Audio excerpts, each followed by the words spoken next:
the idea that we're going to send in offensive equipment and have planes and tanks and trains going in with American pilots and American crews, just understand, and don't kid yourself, no matter what you all say, that's called World War III. What if his appearance occurs on a Sunday morning? My prophetic word to you this morning is get ready! Get ready!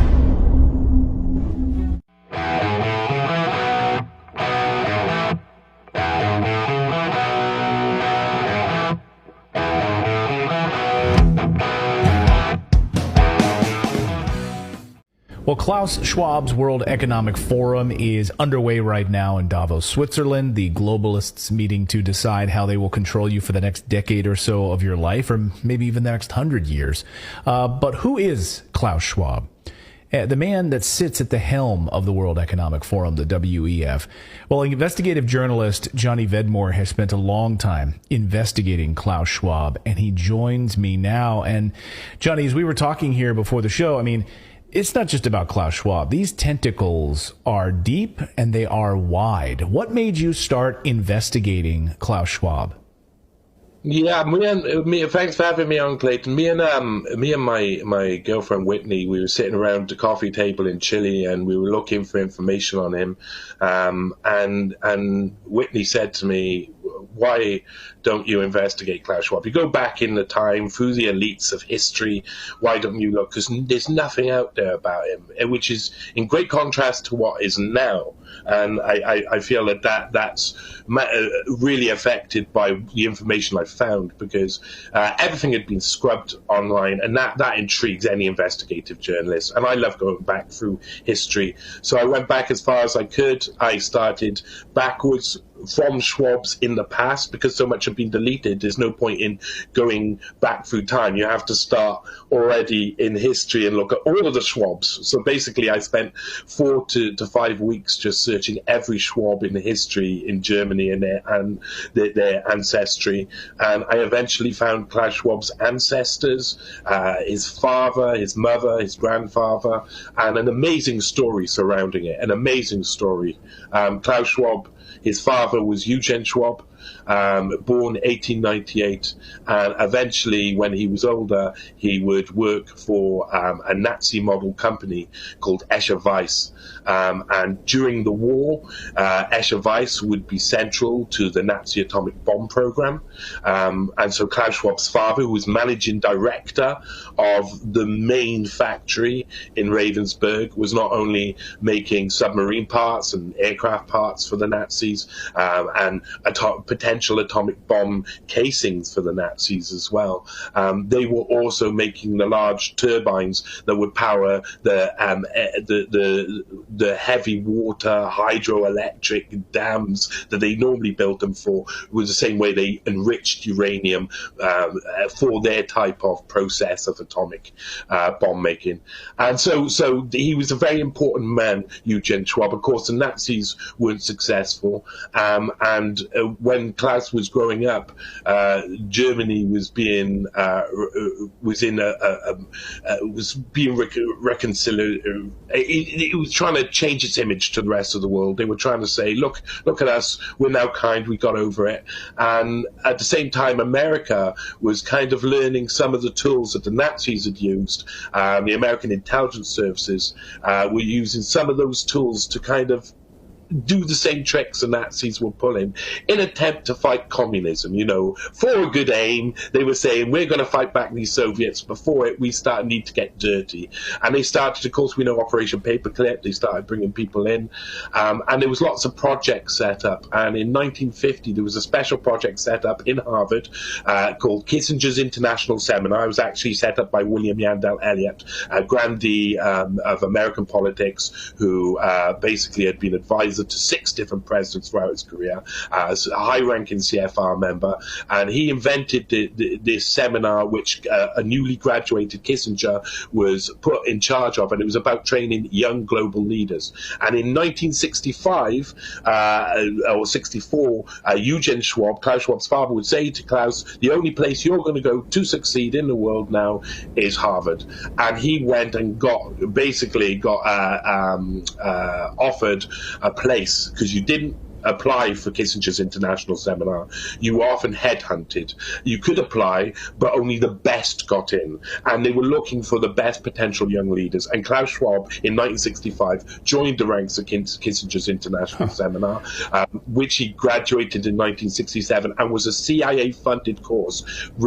On the year Klaus Schwab graduated in 1967, Humphrey Dorman of Harvard released preempting releases in the New York Times and another newspaper of the information that the Kissinger's International Seminar had been funded between 1960 and 1966 by the CIA through American Friends of the Middle East, which was set up by Kermit Roosevelt, the Farfield Foundation, and the Asian Foundation. Wow. So Klaus Schwab had just gone through a CIA-funded course in Harvard. He was given, during that course, 2 mentors, one really fantastically interesting and important people in history, one being Herman Kahn, who's described as a real Dr. Strangelove, and is a guy you want to explore in detail, and John Kenneth Galbraith, another grandee of American politics, who was the teacher of JFK.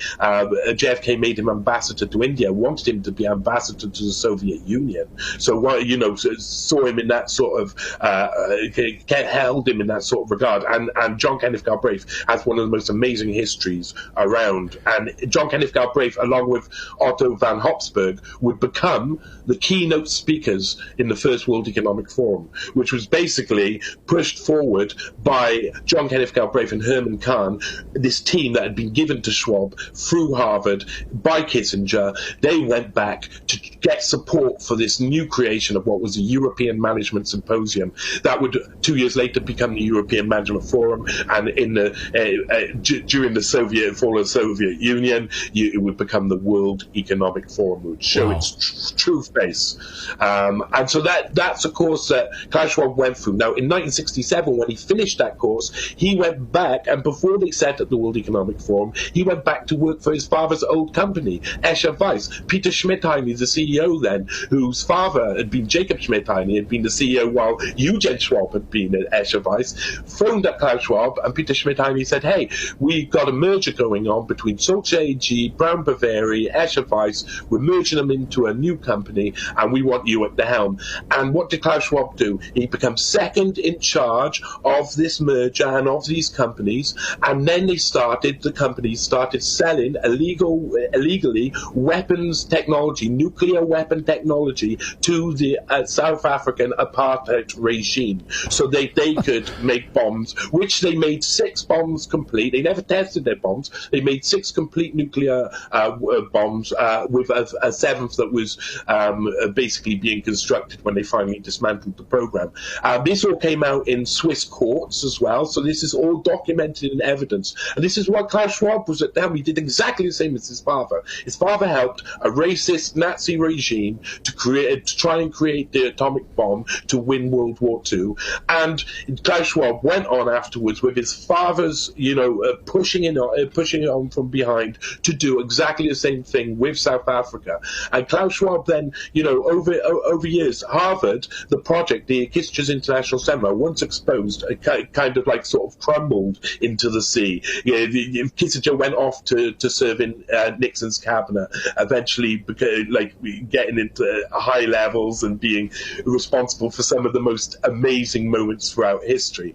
Kissinger is a really interesting person in this. He's really important, and he stayed in the background, but in the 80s he started to get back involved with the World Economic Forum, showed his face. The World Economic Forum, really interesting at the start, because it started off, it had a really big, had these big names to open up the actual opening of the European Management Symposium. And then the second year stumbled a bit. And the third year, they got in Limits of Growth. They got in the Club of Rome. Aurelio Pecci was the keynote speaker.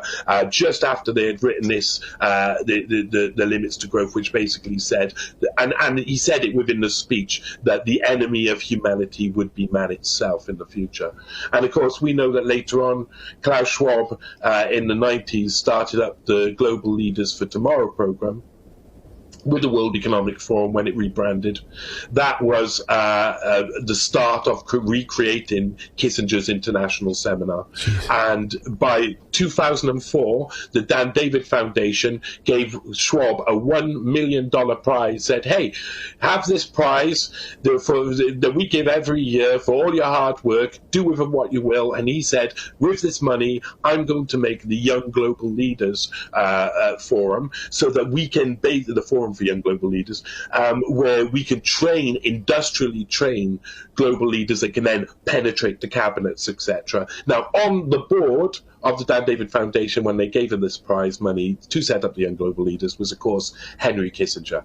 And it's just a cycle that goes round in a circle. Schwab recreated Henry Kissinger's International Seminar, which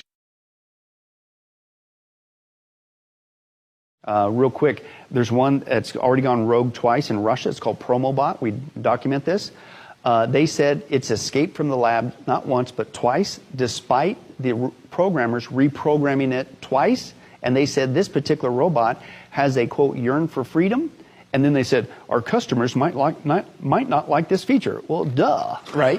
It's on record. This is in Russia. They're on there. It's called Promobot.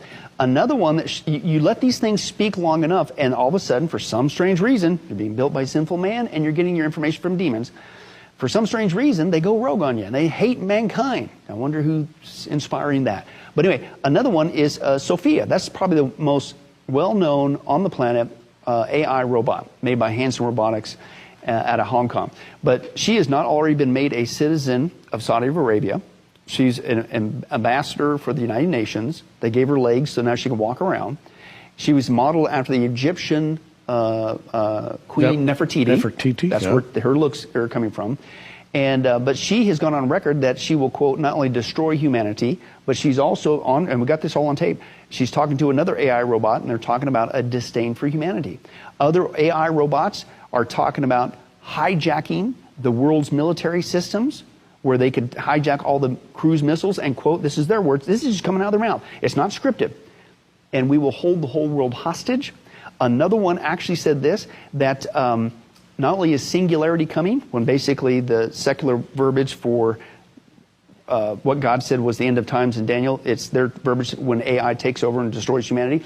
They not only say that singularity is coming, these AI robots, they said, quote, and we will keep you, don't worry, the ones they like, humans, we will keep you in our people's zoo. It's not scripted. I'm going really? Like, of all things to be coming out of your mouth. That's called World War III. That's called World War III. That's called